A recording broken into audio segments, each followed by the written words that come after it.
Well, good morning.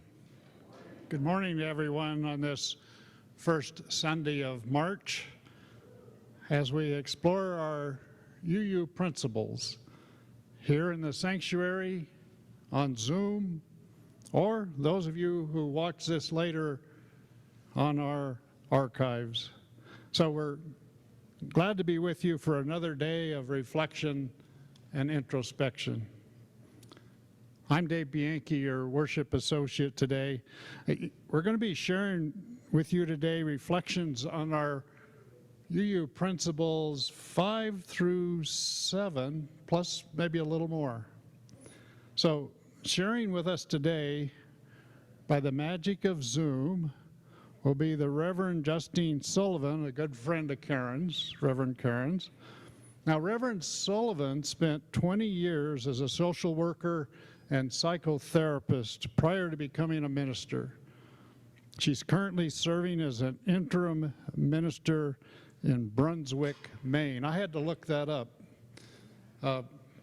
It's just a little north of Portland, Maine, for those of you who are familiar with the Northeast. She's also served churches in Massachusetts and Virginia, and the title of her sermon is Living Our UU Values in the Larger World. I'm really looking forward to this service. Now, if you're new to us, know that we're a welcoming community and that we care deeply for all people, regardless of racial identity, age, economic circumstances, immigration status, sexual orientation, or gender identity. Our mission is to grow together in love, faith, justice, and joy. For those of us at the fellowship, the board has made some changes in our COVID protocols, so we're still wearing masks. You can look around, but we no longer have to social distance. So I'm looking forward to some hugs if you're comfortable giving them to me. So, also, following the service today, visitors who want to learn more about us can visit with Leah Case. Those of you on Zoom will remain muted during the service, but you can put comments in the chat box, and you can also stay on following the service for coffee time. It's a great time to visit with each other. So no matter where you are today, sit back and enjoy, and thank you for being with us.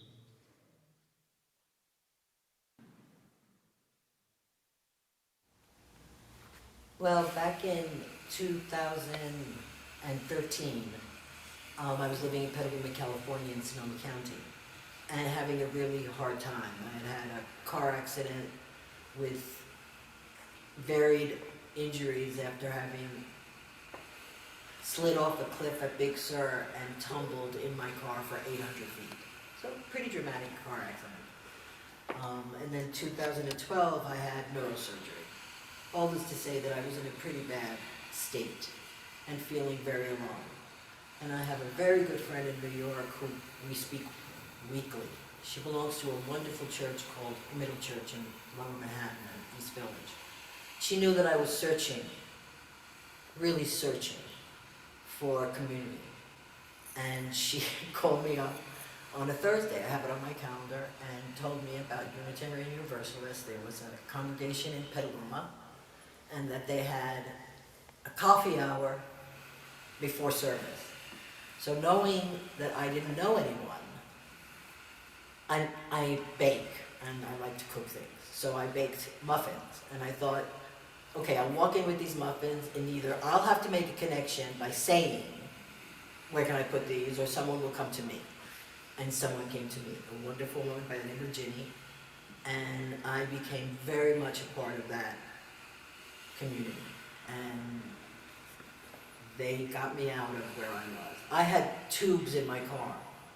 I was ready to end it. I was just in a place where I was only in pain. I had no one around me. There just really didn't seem to be a reason to keep going. And my ladies, as I call them, at the Unitarian Universalism Petaluma, just gathered around me and taught me in my 60s that I could lean back on friends and that I could ask for help. And okay, so that was in Sonoma County. I run out of money, I'm about to move, I need to move. My girlfriend calls me and says she has possibly a place in Reno. I took my iPad, put it on my lap, and put Reno Unitarian Universalists. And luckily, a congregation came up, and that's where I came. Within the first 2 or 3 Sundays I was here, and it has continued to be that way.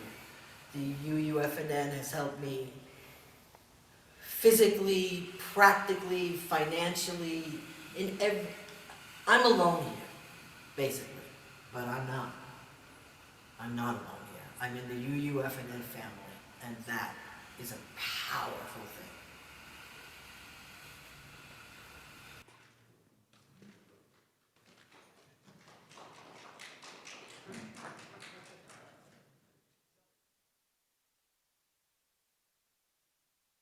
Good morning, everyone.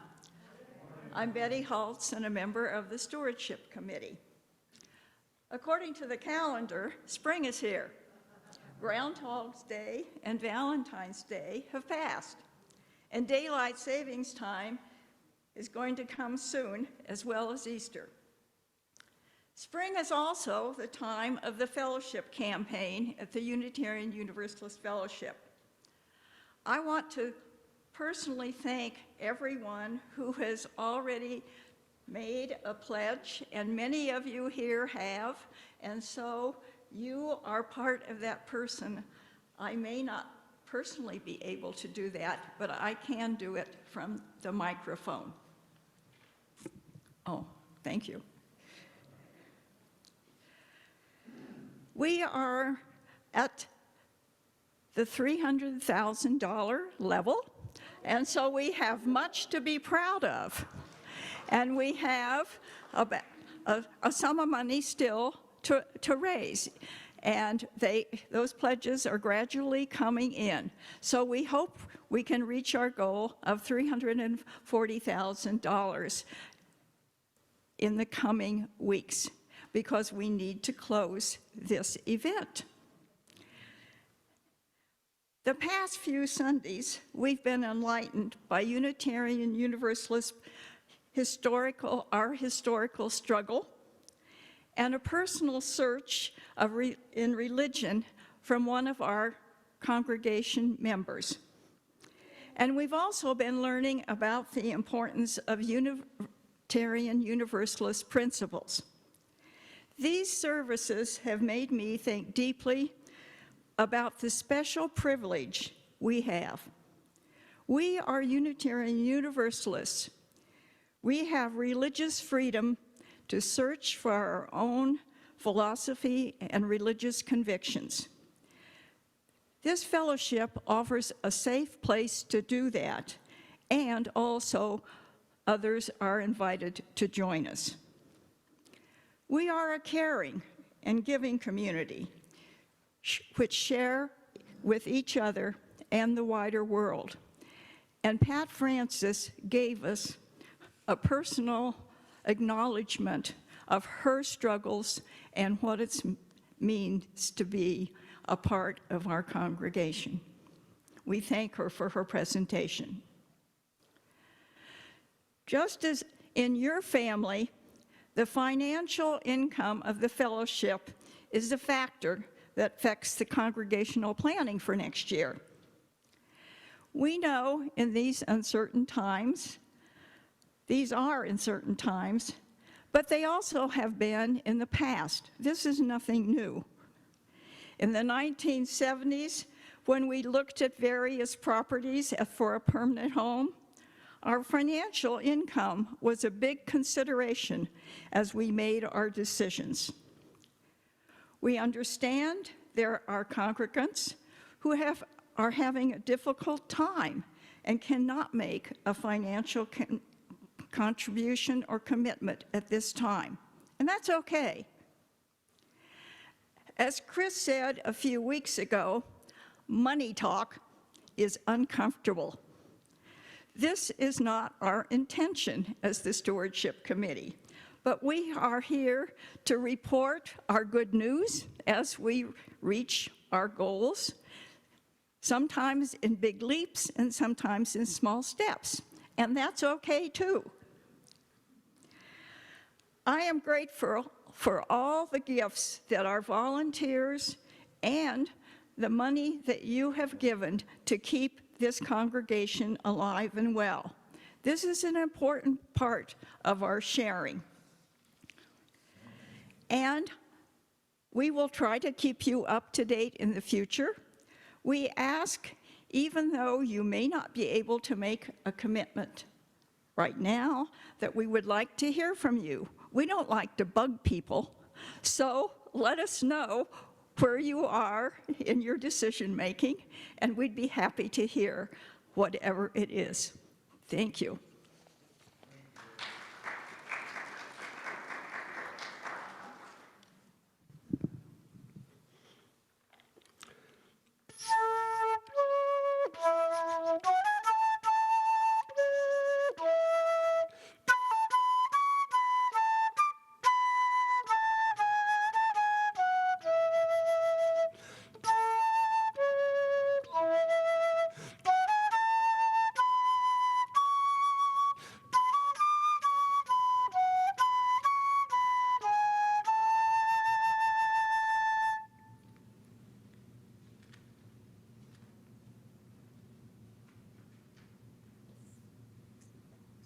Good morning, friends.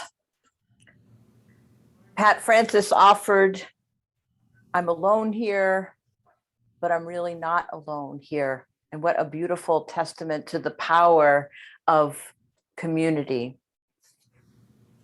And I was thinking too, what a gift it would be to Reverend Karen if you were to wrap up that stewardship drive while she's away and she could come back and you would have met your goal. So I'm going to offer a little prayer that happens. You are well on your way, and that is wonderful news. Our call to worship this morning is by Thomas Merton.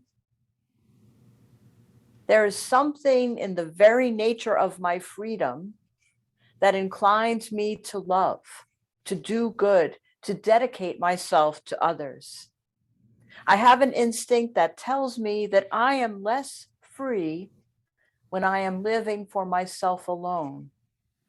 The reason for this is that I cannot be completely independent. Since I am not self-sufficient, I depend on someone else for my fulfillment. My freedom is not fully free when left to itself. It becomes so when it is brought into the right relation with freedom of another.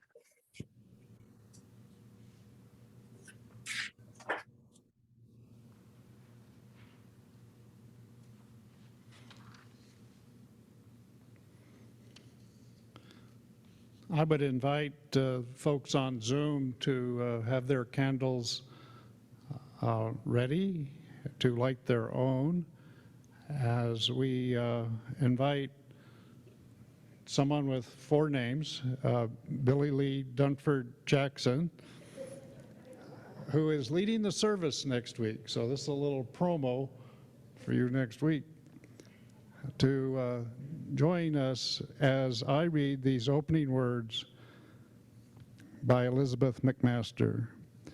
We light this flaming chalice to illuminate the world we seek for the search for truth. May we be just in the search for justice. May we be loving, and in loving, may we find peace.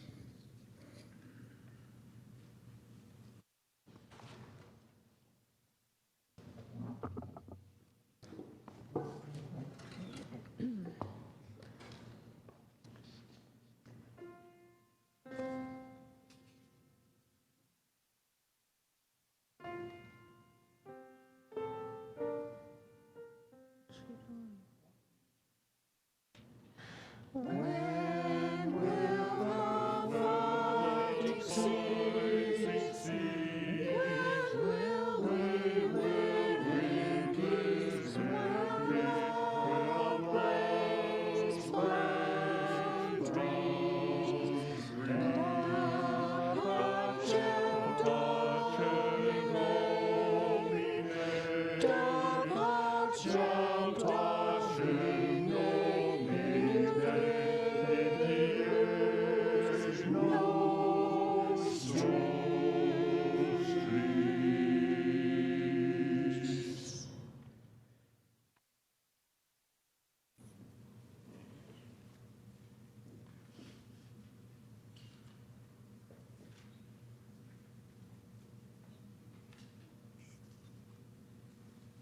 Thank you, choir.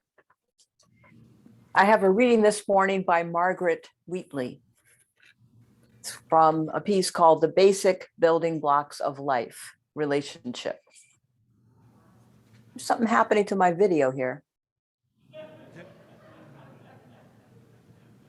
That was exciting.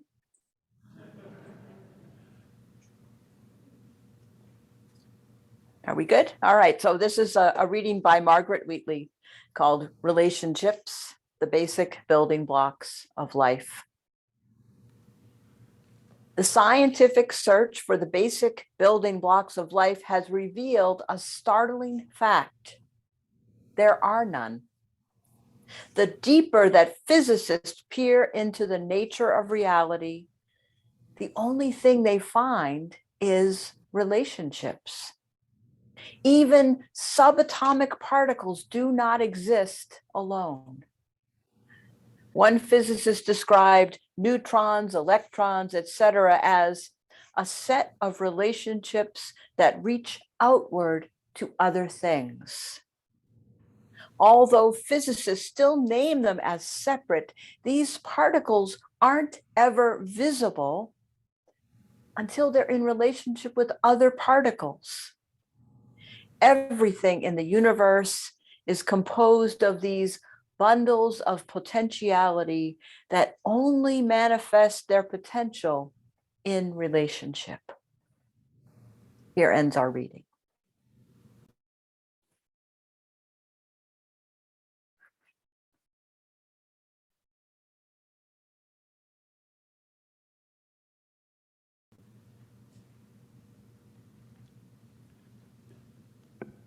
Well, another big change in the COVID protocol is that once again, we're passing the plate for you to donate whatever you're called to do. So those on Zoom can still donate by texting 73256, putting UUFNN in the message box and hit send. And you can also mail a check to 780 Del Monte Lane, Reno 89511, or better yet, you can sign up for automatic giving. This is something that Lois and I do.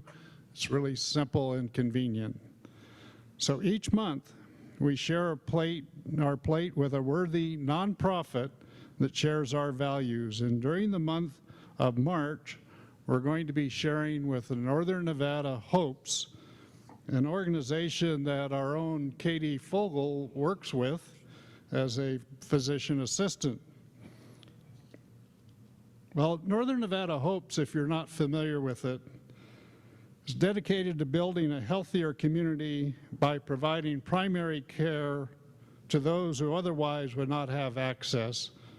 Undocumented immigrants, underemployed, those experiencing homelessness, uninsured and underinsured all have access to quality health care on a sliding fee scale. In addition to medical care, Hopes helps connect people with services that support the overall well-being, including clothing, shelter, mental health care, and addiction recovery. Other services include education around healthy money habits, LGBTQ support, teen health, and sexual health. Hopes was also instrumental in the creation of Hope Springs, which is a safe place for people experiencing homelessness. It provides 30 individual sleeping units surrounding 3,200 square feet facility, which includes restrooms, showers, laundry, and a kitchen. The facility also accepts dogs. Well, we all know that the shortage of affordable housing is critical in our community, and the services that the Northern Nevada Hopes provides is instrumental in meeting that challenge. So one client reported, "I literally had nowhere to go. It's cold outside and this world is sad these days. And for help to be there and available without judgment is huge. Hopes made me feel like I'm still human. I'm still a mother, and I'm not a failure."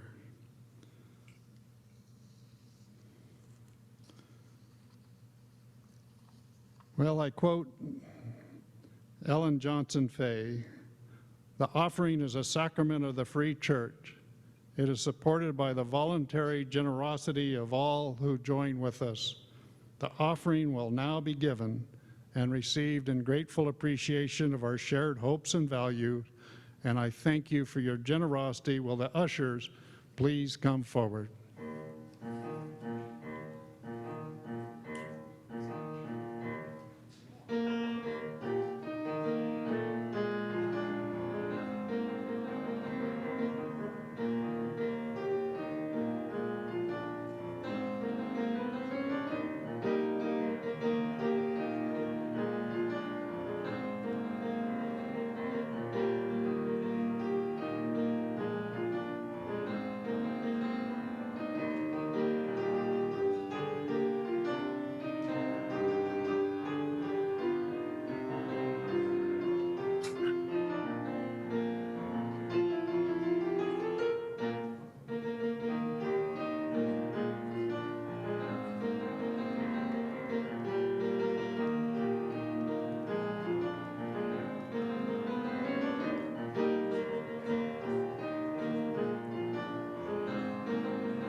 Hi, David.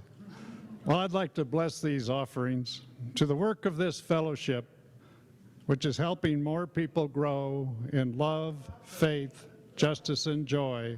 We dedicate ourselves, and these are offerings.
This is a time in our service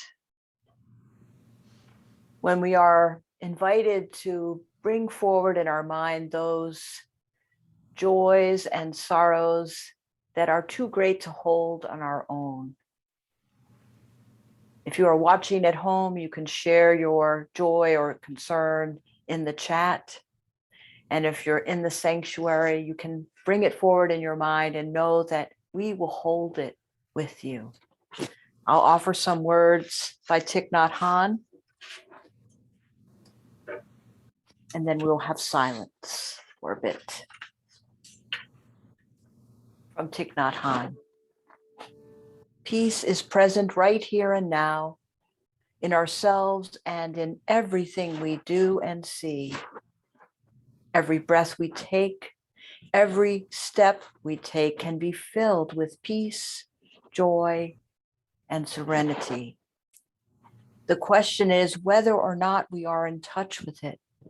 We need only to be awake, alive in the present moment.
May these joys and sorrows be held in the heart of this beloved community of faith.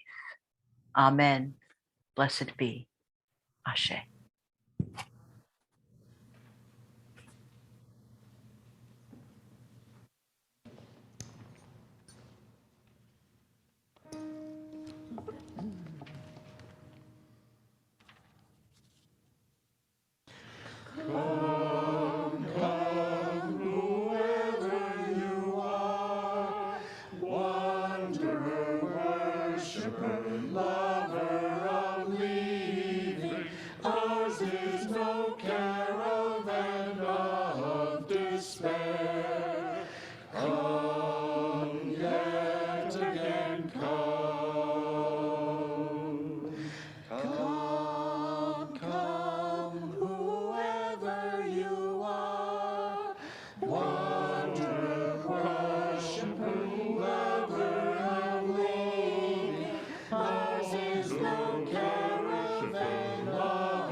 It is my great privilege to be here with you today.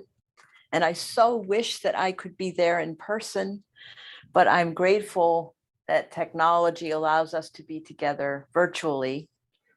I am here with you at the invitation of your beloved minister, Reverend Karen Foster, whom I met at a minister's seminar in Boston about 5 years ago now. We hit it off and have had regular conversations just about every month since that time.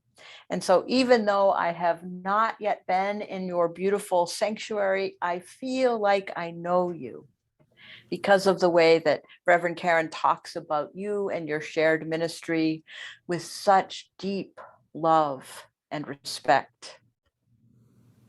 I am one of those career change ministers. I began seminary at age 50, and I chose to attend seminary at Meadville Lombard Theological School in Chicago, even though there was a perfectly good seminary just 30 miles from my home in Massachusetts. I actually live in Massachusetts. I'm currently serving in Brunswick, Maine, which is about 2 hours away. So my spouse and I live in two places.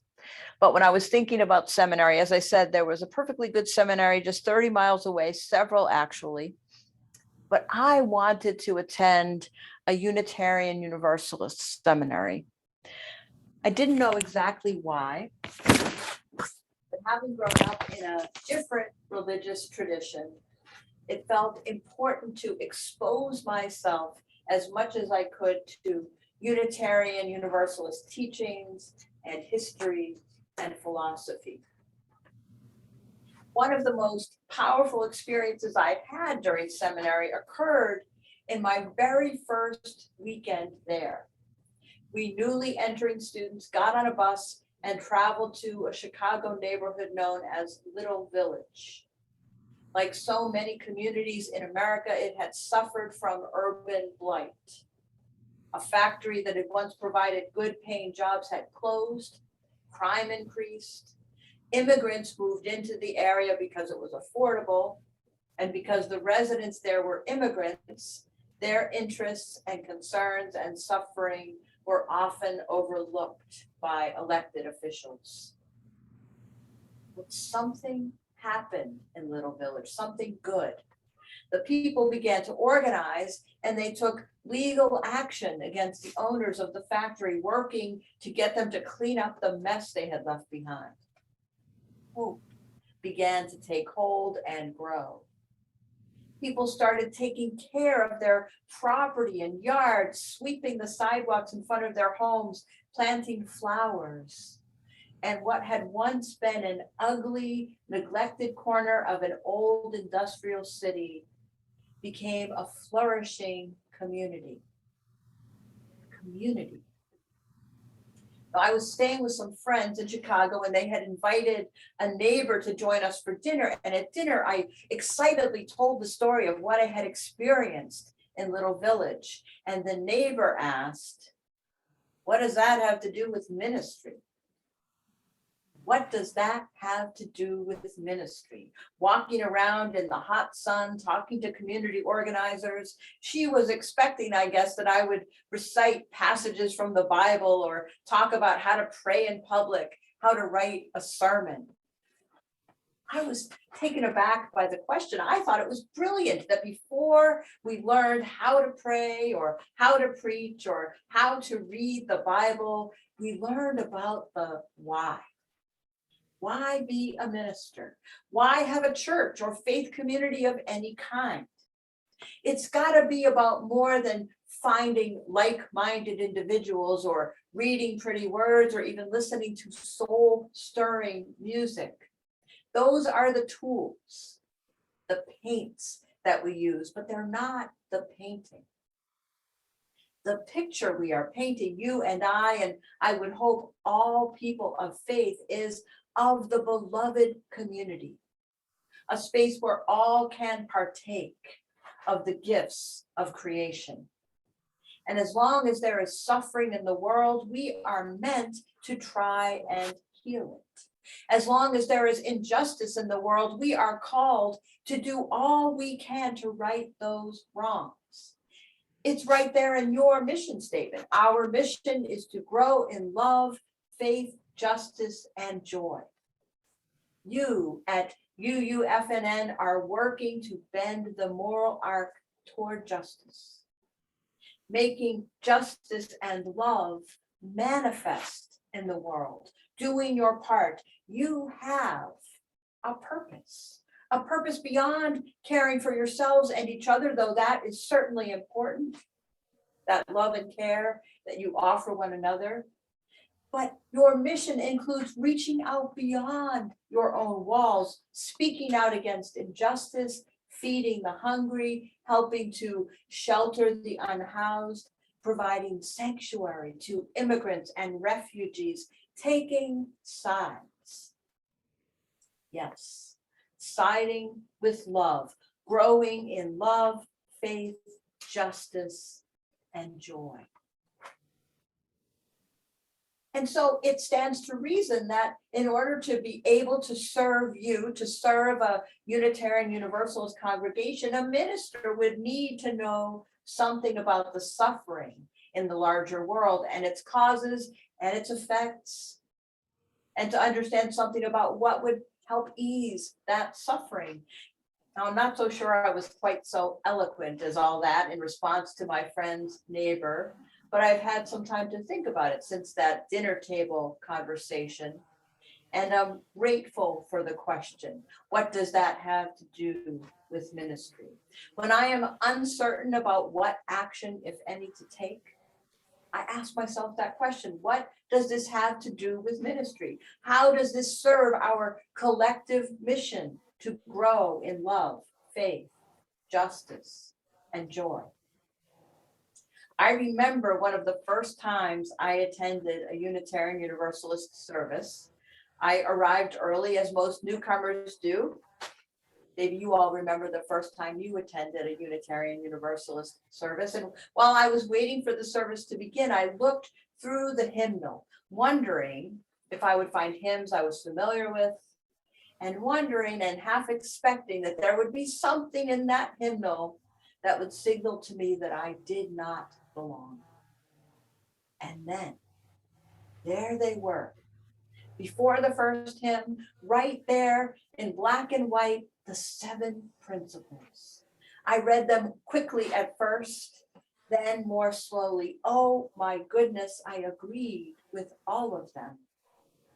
They had somehow put into words the things that were most important to me, the inherent worth and dignity of all, justice, equity, and compassion, encouragement of spiritual growth, a free and responsible search for meaning, a commitment to democratic principles, a goal of world community, and the respect for the interdependent web of all existence. Brilliant, perfect, I thought. Perfect in that in the flush of new love for this newfound faith. And I still love talking with people who have just discovered the 7 principles for the first time. It's kind of like seeing the New York City skyline for the first time from a distance. Magical. Now, in the intervening years since that first time, and as I grew older and perhaps a bit more curmudgeonly, I have sometimes wished that the 7 principles were a bit more poetic in how they are presented. But my goodness, can you imagine being part of the committee that wrote and rewrote these principles? I would not presume to second guess them, except when I do, something we all do, right? We Unitarian Universalists love to edit other people's writing. Am I right? Now, I know that you all spent time last week reflecting on the first 4 principles, and I know that you have hoped I would talk about principles 5, 6, and 7, but I'm going to turn that on its head a bit and suggest, in my most curmudgeonly fashion, that to my mind, you really only need the first and the 7th principles, inherent worth and dignity, and the interconnected web. All the others derive from those. Now, I'm not really proposing this. It's something of a thought experiment that I invite you to consider with me for a moment. As Dave discussed last week, the first principle really is foundational to who we are as a faith. If you truly believe in the inherent worth and dignity of all people, then of course you would exercise compassion and would encourage spiritual growth and would follow democratic principles. And if you truly understand that we are all interconnected, of course you would work for a world community with peace and liberty and justice for all. So really, in essence, We just need two principles, number 1 and number 7. And the ones that are now numbers 2 through 5 could be part of a bulleted list. I was a technical writer in my early days, and we technical writers love bulleted lists. So we could put numbers 2 through 5 as a bulleted list under the first principle, and then what was formerly the 6th principle could be listed under the second, formerly the 7th principle. And that would be much clearer, right? And now there is talk of adding an 8th principle, and it won't surprise you that my first response to hearing about that was, no, there are already too many. And besides, 7 is a much better number than 8. A really compelling argument there, right? Now, you've heard the expression, I'm assuming, that revelation is not sealed, that we Unitarian Universalists believe that wisdom continues to emerge that can and should be considered.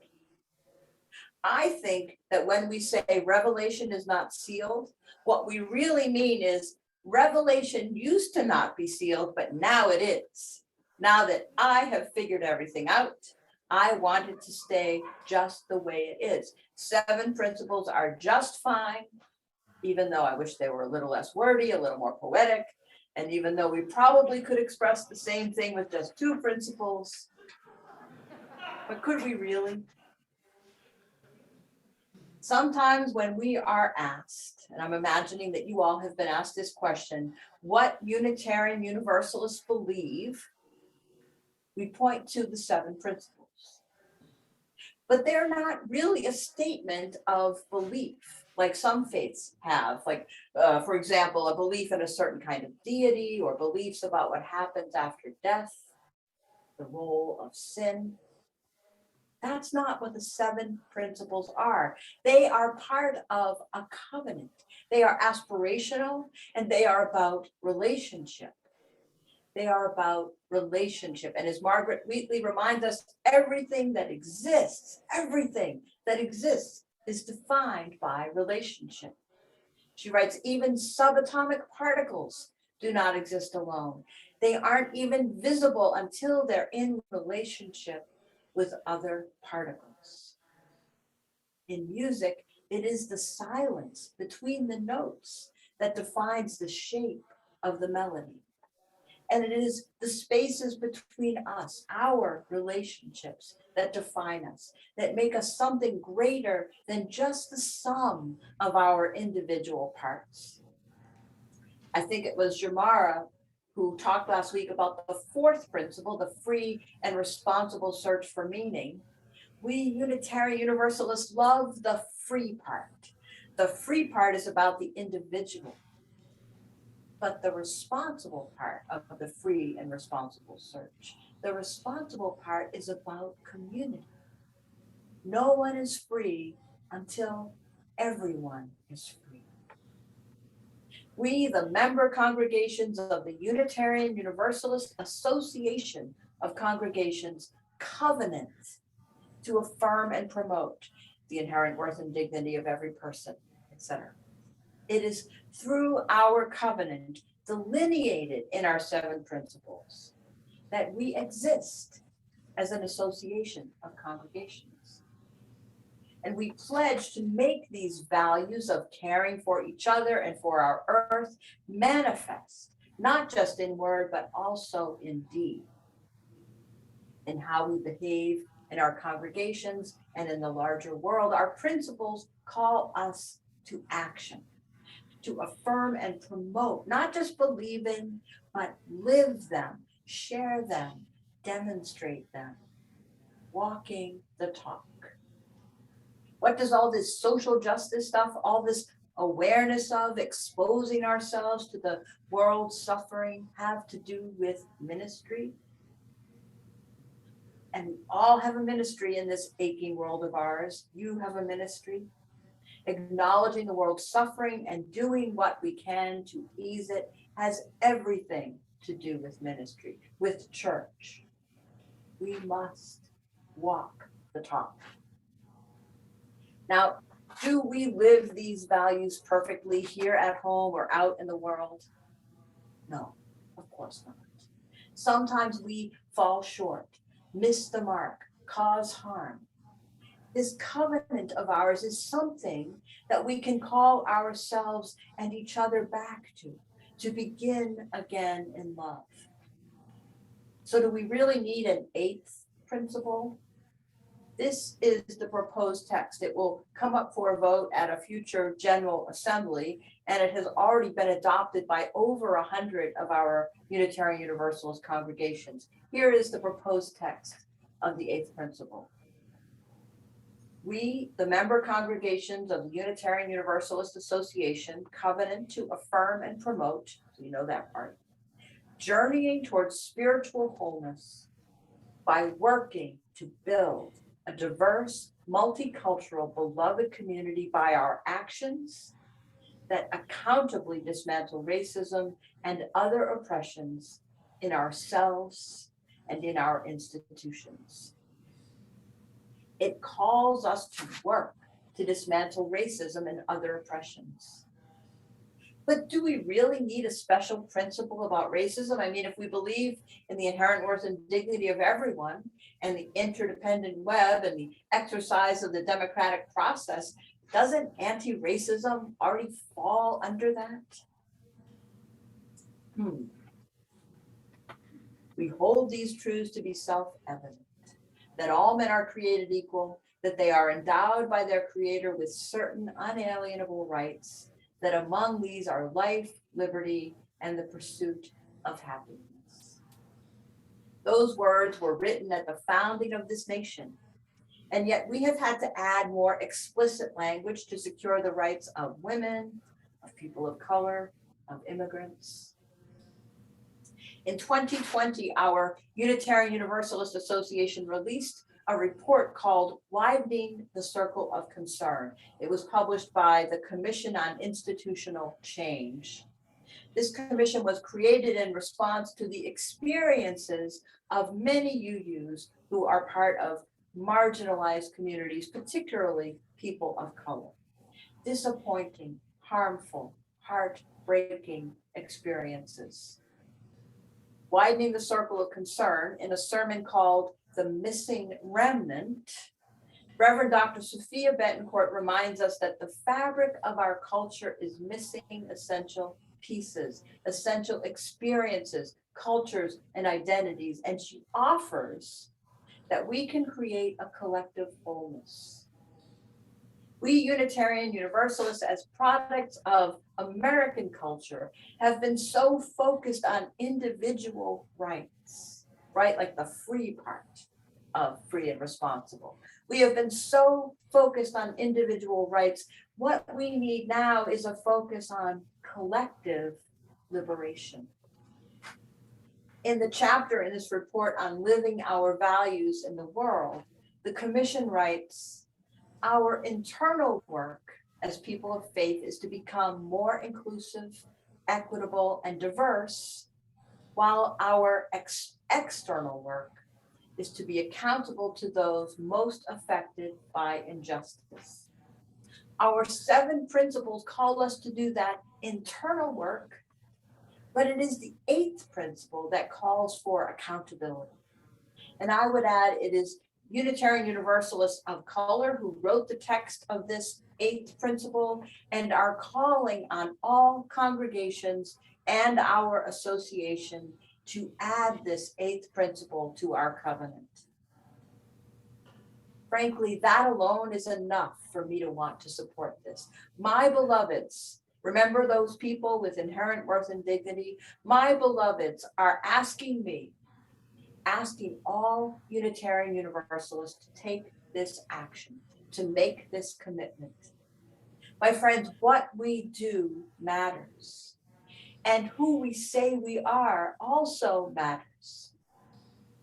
So at every opportunity, I will vote to affirm the 8th principle, and I will resist the urge to wordsmith it, though I have already confessed that that's one of my favorite activities. But I will resist that urge.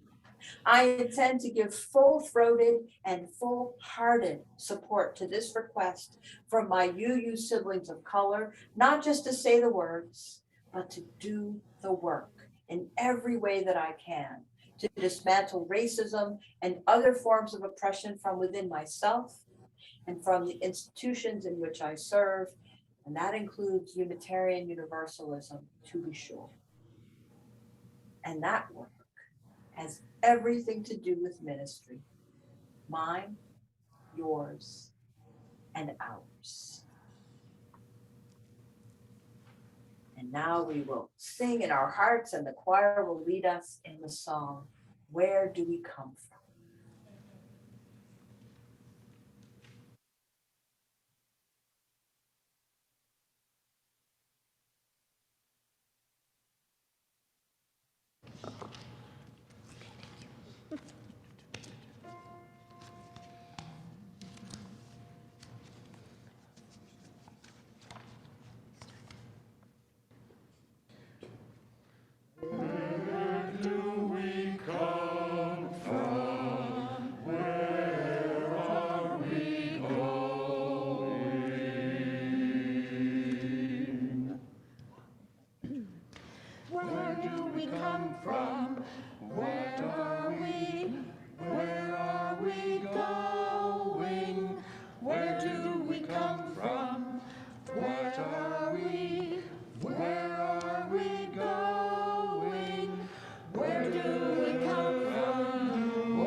Well, thank you for joining us this morning. Just watch the emails for programming notices. And if you'd like to receive our emails, just go online and request that. And if you know folks who are feeling isolated or need connection, would you please share our link with them. Folks on Zoom will have coffee time 3 minutes following the end of the service. So now let's sing and listen together, Building a New Way.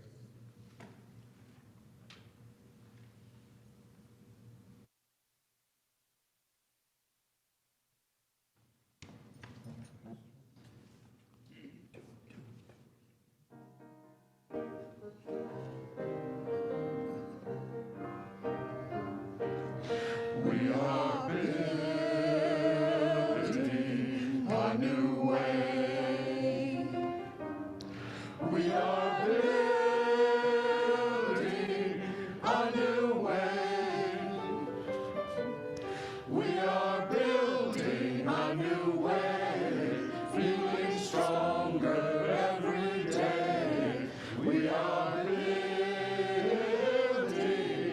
a new way. We are working to be free. We are working to be free. We are working to be free. Hate and greed and jealousy. We are working to be free. We can feel our every need. We can feel our every need. We can feed our every need. Start with love, that is the seed. We can feed our every need. Be set free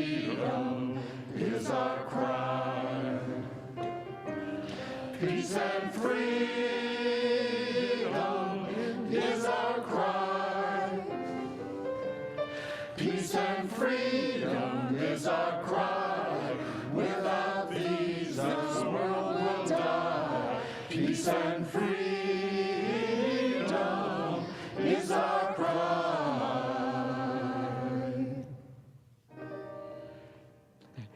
It's the best song.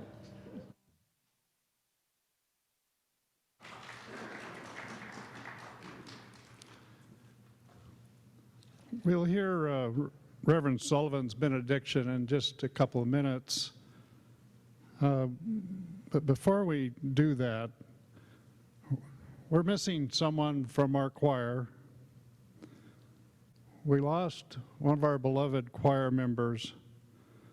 And to talk about him for just a couple of minutes, I'd like to invite Lloyd Rogers up to give us some thoughts about Richard.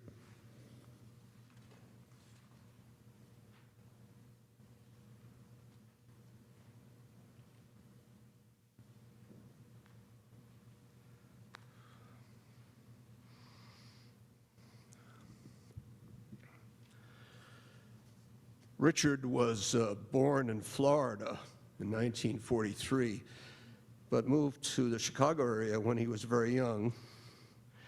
His father was a telephone company technician, and the family moved 3 times within Illinois during his high school years. After high school graduation in Rockford, Illinois, he got his bachelor's from a college in Iowa. He then served in the Peace Corps in India for 2 years. He returned to the United States and went on to receive a master's degree in social work from another Midwestern college. During the Vietnam War era, Richard was a captain in the U.S. Army, and he worked at a Tacoma, Washington Army hospital, providing care to returning Army veterans. After moving to Northern California, Richard met Janine, and they married in 1974. They added a daughter, Hillary, to Janine's 4 sons from a previous marriage, and they ended up in South Lake Tahoe in 1986, where they both worked for the County Welfare Department until Richard hired on with the Postal Service, USPS, in 1997. They later retired and moved to Reno in 2013 to be nearer to Hillary, who lives in Sparks.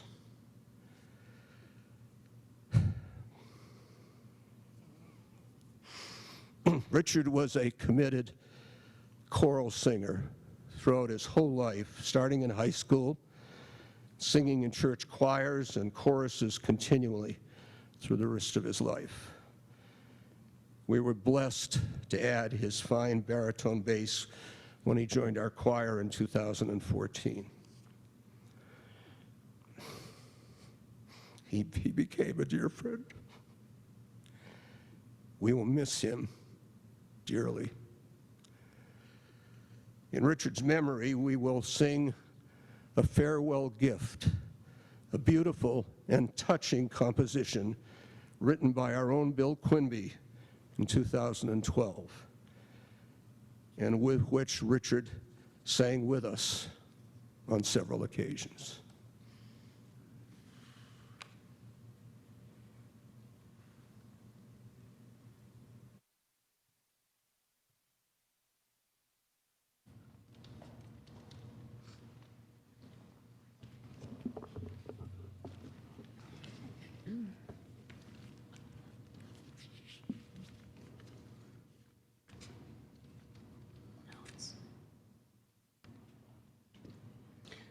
Deep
When we sing, we pray twice, it is said. And so Richard certainly prayed well and often with his beautiful voice, and what a wonderful gift to offer in his memory. May Richard's memory be a comfort to all who loved him and miss him. Friends, ours is not an easy faith, this Unitarian Universalism, not because you can believe whatever you want, as some say, but because we are called to seek that which is most essential in community and to work for collective liberation. And I can tell that you all understand that we are in this together. May we go forth from this place, from this moment, remembering that we are called to be a blessing to the world and to each other. And may we be reminded that love will not let us go. Amen. Blessed be. Ashe.